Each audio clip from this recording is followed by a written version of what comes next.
Se atribuye a un teólogo jesuita, Karl Rahner, esa frase poderosísima: los cristianos del siglo XXI serán místicos o no serán. Y en las antípodas del pensamiento, un pensador agnóstico o ateo como Mario Vargas Llosa, latinoamericano, declara: para que una sociedad sea libre es necesario que florezca en ella una intensa vida espiritual. Y es fascinante ver este contraste, como impresionante el saber que muchas personas en organizaciones transnacionales encargados de proyectos complejos de logística, quizás a raíz no de la pandemia, sino de lo que destapó la pandemia, cuando, y eso es una experiencia personal, les pedimos distinguir qué dimensión del desarrollo humano querían trabajar, se fueron rápidamente por la dimensión espiritual. Y con estos 3 ejemplos, lo que quiero decir es que hay una sentida necesidad de esta necesidad de vida espiritual que, sin embargo, no siempre encuentra el camino. Es más, los caminos tradicionales que he encontrado parecieran, y aquí lo de Rahner es interesante, parecieran estar agotados. Pareciera que estamos necesitados de encontrar nuevos caminos para atender a algo que no solo tiene que ver con la era digital, con nuestro tiempo, sino que tiene que ver profundamente con el corazón de todos nosotros, con un anhelo, con una sed que somos, con una necesidad que está en nuestra naturaleza, que es la necesidad espiritual. Puede haber, y eso nos lo ayuda a dilucidar el propio Vargas Llosa, puede haber personas que son religiosas y espirituales.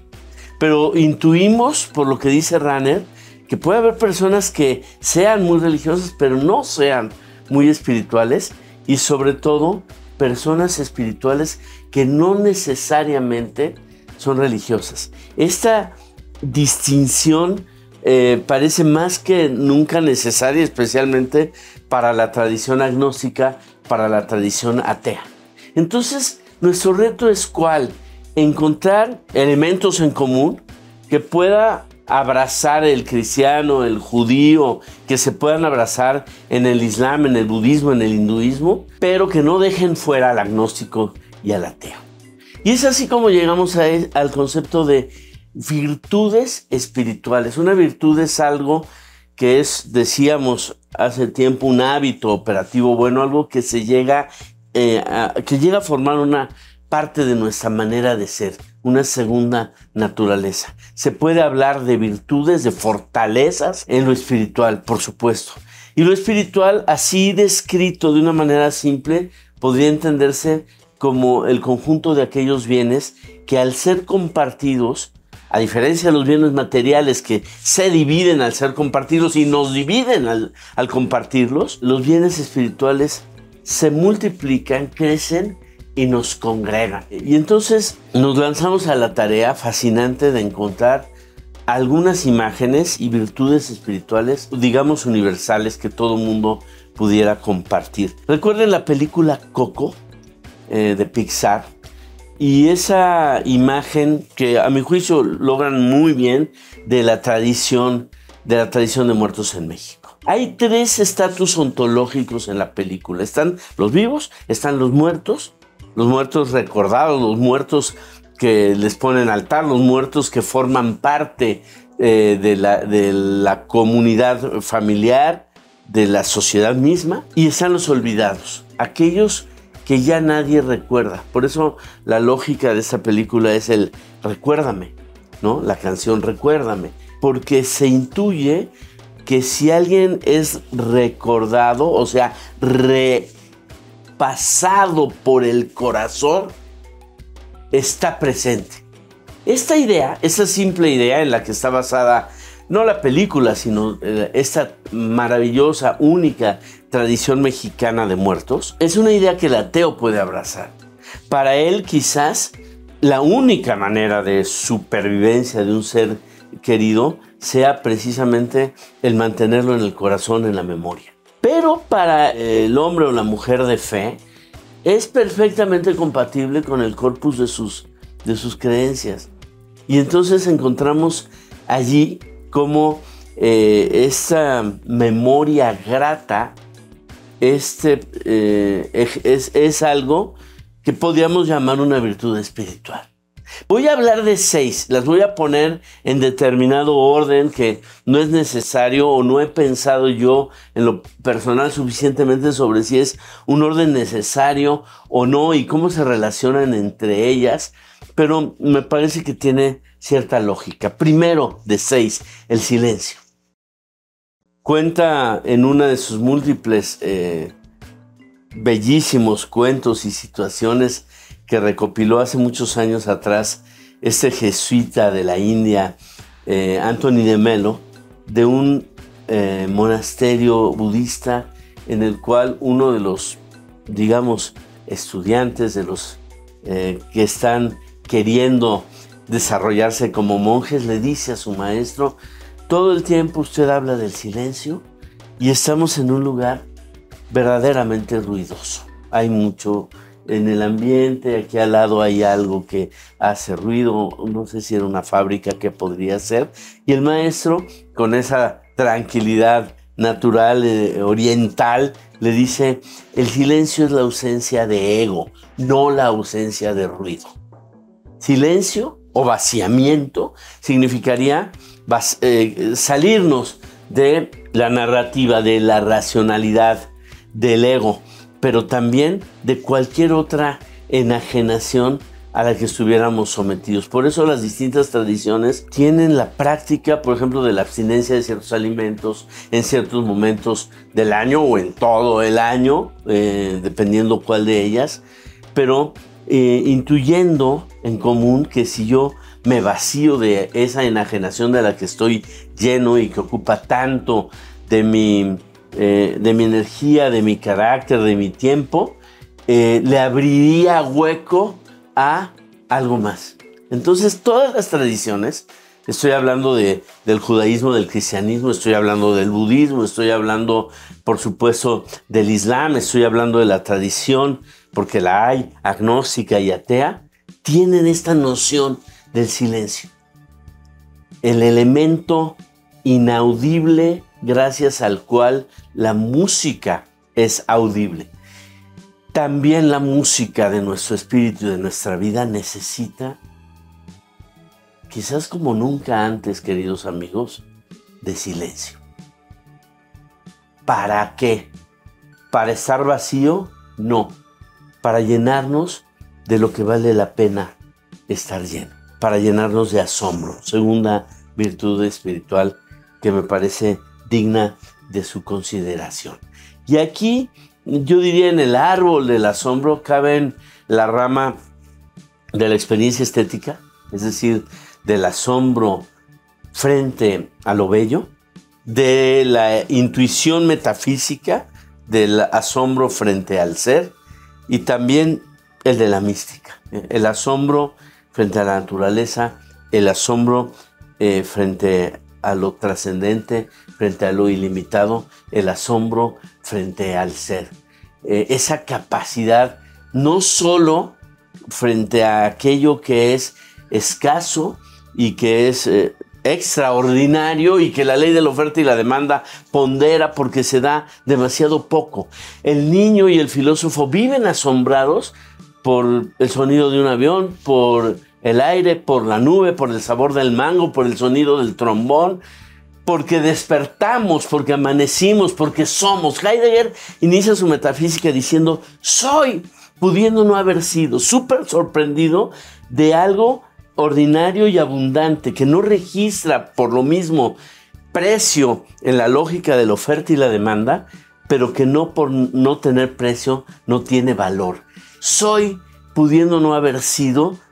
Ese asombro radical frente al ser es en el cual cimienta su filosofía, es en el cual se cimienta la filosofía, que dicho sea de paso, no es condición de quienes la estudiamos, sino es una posibilidad, no es monopolio de una disciplina o de un tipo de estudio, sino una posibilidad al alcance y a la vez necesaria de toda persona que quiera vivir la vida con profundidad. Entonces, allí en esa categoría del asombro, cabe el asombro por la belleza, por el ser, por la vida. Y también cabe el asombro frente a lo ilimitado, frente a lo grandioso, frente a lo trascendente. La tercera brota así naturalmente. Es una consecuencia del asombro y un rasgo bellísimo, a mi juicio, inconfundible de mujeres y hombres espirituales, la gratitud. Yo diría, frente a la gratuidad que se descubre en el asombro, cuántas cosas, incluida la existencia misma, nos fueron dadas gratuitamente. Frente a la gratuidad, naturalmente surge la gratitud, el agradecimiento. Yo he hecho en la vida una colección de mujeres y de hombres agradecidos, de discursos de personas que tienen esta capacidad de agradecer. Recuerdo a Albert Camus, recuerdo a Oliver Sacks, quien decía, me voy súper agradecido. Vale la pena recordarlo, este hombre maravilloso que rescató para la literatura un género que se había ya perdido, el de la crónica médica, porque además de ser un enorme escritor, fue un médico y un investigador, un neurólogo de vanguardia, un hombre que escribió obras maravillosas sobre música, incluso sobre padecimientos neurológicos muy complejos. Hay un libro inconfundible de Sacks, El hombre que confundió a su mujer con un sombrero, ¿no? Parece que está haciendo una broma, no está haciendo una broma, está describiendo un padecimiento, un raro padecimiento neurológico. Pues bien, a Oliver Sacks le dio cáncer en un ojo, para fortuna de él y nuestra, se lo controlaron. 30 años después, el cáncer surgió en el páncreas.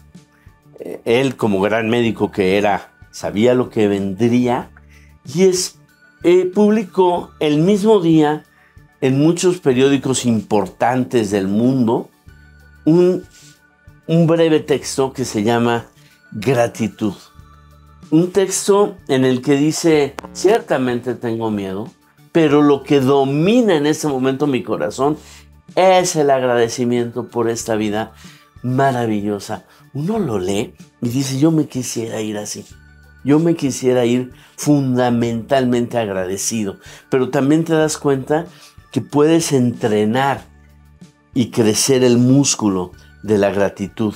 Y allí un reto bien bonito que yo te lanzo, preguntar, ¿tú qué agradeces? ¿A quién agradeces? ¿Y cómo lo haces? Porque hay gente que ha descubierto que su profesión y su vida son una manera de agradecer. Si yo entiendo este breve mensaje como la posibilidad, mi posibilidad de agradecerte tu trabajo, tu quehacer. Si yo me entregara a mi trabajo como un ejercicio de la gratitud hacia todos y todas las personas, circunstancias frente a las que yo estoy agradecido, lo podría hacer seguramente de una mejor manera. Y ese servicio o producto que tú generas tendría muchísimo más alma, tendría muchísimo más espíritu. Gratitud. Y luego, todas las tradiciones, porque lo que estoy queriendo decir es que en todas las tradiciones existen esas virtudes, han distinguido que una persona atrapada en su soliloquio, atrapada en sí misma, en sí mismo, atrapada en el individualismo posesivo, es una falsa moneda, es una caricatura de la verdadera espiritualidad. Por eso, la verdadera espiritualidad me lleva a co-sentir con el otro. El fruto inequívoco de toda espiritualidad es una intensa comunión, una unitotalidad, dice Alexander Satirka, una noción de comunión que me permite esta virtud de la compasión, es decir, del co-sentir con el otro, del poder hacer mías las preocupaciones, las tensiones, las tragedias, las alegrías, los logros de cada vez más, hasta llegar a sentir que puedo abrazar a todo y a todos en su sentir. es decir, la verdadera espiritualidad hermana e invita a la solidaridad y tiene un lugar favorito. Y su lugar favorito es la casa de la gente menos favorecida. Una persona espiritual es una persona que ejerce la compasión y está invitada siempre a la solidaridad y a la justicia. Me parece muy lindo retomar o recordar la conexión etimológica que existe entre el humor, ese tomar distancia de nosotros mismos, no para reír, sino para sonreír, para relativizar nuestro drama, para darnos cuenta que lo que en otro momento nos hubiera asfixiado y agobiado no es para tanto, pues, ¿no? El humor es reír de uno mismo, de una misma, ¿no? Eso es el humor, sonreírse de la tragedia, relativizar la tragedia. Y Kierkegaard nos hizo ver que cuando nosotros vemos las cosas con humor es porque estamos parados en un valor espiritual, en un valor trascendente. Kierkegaard nos hizo ver que el humor es una virtud espiritual emparentada, como decía etimológicamente, con humus, o sea, con tierra, o sea, con humilde, o sea, con humano. Y cuántas cosas dolorosamente se nos pierden, amigos queridos, de la existencia, se nos pierden de la cotidianidad cuando ya no tenemos esa porosidad existencial y cerebral que es la humildad, gracias a la cual podemos seguir aprendiendo, seguir creciendo, estar abiertos en la vida. Entonces, el humor, esa sonrisa, pariente de la humildad y pariente de la humanidad, ¿no? Que es la única capaz de humor. Hay una virtud más, hay un regalo que los hombres y las mujeres espirituales nos dan y nos han dado a través de todos los siglos, a través de todas las tradiciones. Y paradójicamente, mientras la gratitud es memoria, la esperanza es futuro. Dice Edgar Morán, no puede uno ser neutral frente a la esperanza. Es como esos equipos odiados de fútbol a los cuales o le vas y te genera todo interés que gane, o lo detestas y quieres que pierda, ¿no? Así es la esperanza. O tu vida abona a la esperanza o dolorosamente abona a la desesperanza. No se puede empatar. Tu manera de caminar, de transitar por el mundo, de trabajar, de vivir, o apuesta por la esperanza o apuesta por la desesperanza. No hay empate. Y es fascinante poderla entender de una manera, otra vez, universal. No como un estado de ánimo. Todos tenemos derecho a días pesimistas y optimistas. No como un ejercicio estadístico, no se trata de cuántas probabilidades hay de que gane mi candidato, mi partido. No se trata de estadística, no se trata de estado de ánimo, sino de la intuición de que la vida y el trabajo tienen una razón de ser, aunque no sepa cuál.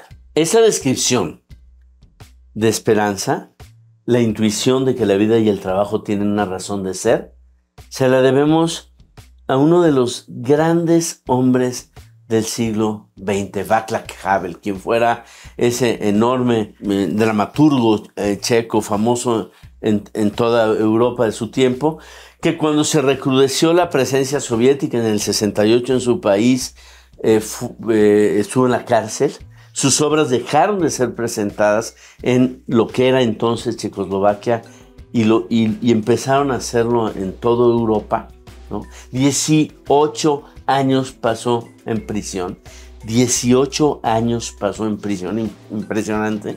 Y luego su vida se transformó, dicho por él, como una novela, como un cuento de hadas. Pasó de la cárcel a la presidencia, fue el último presidente de Checoslovaquia y el primero de la República Checa.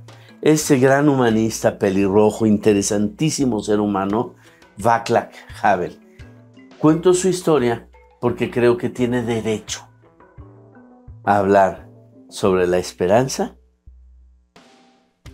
que su historia misma lo avala para hablar de ella, una vida que parecía que se había perdido para siempre, tiene derecho a hablar sobre la esperanza y lo hace de una manera que, una vez más, cruza todas las tradiciones, alimenta todas las tradiciones, espiritualiza todas las tradiciones y nos permite mirar al futuro de una manera mejor y distinta. ¿Y tú qué dices?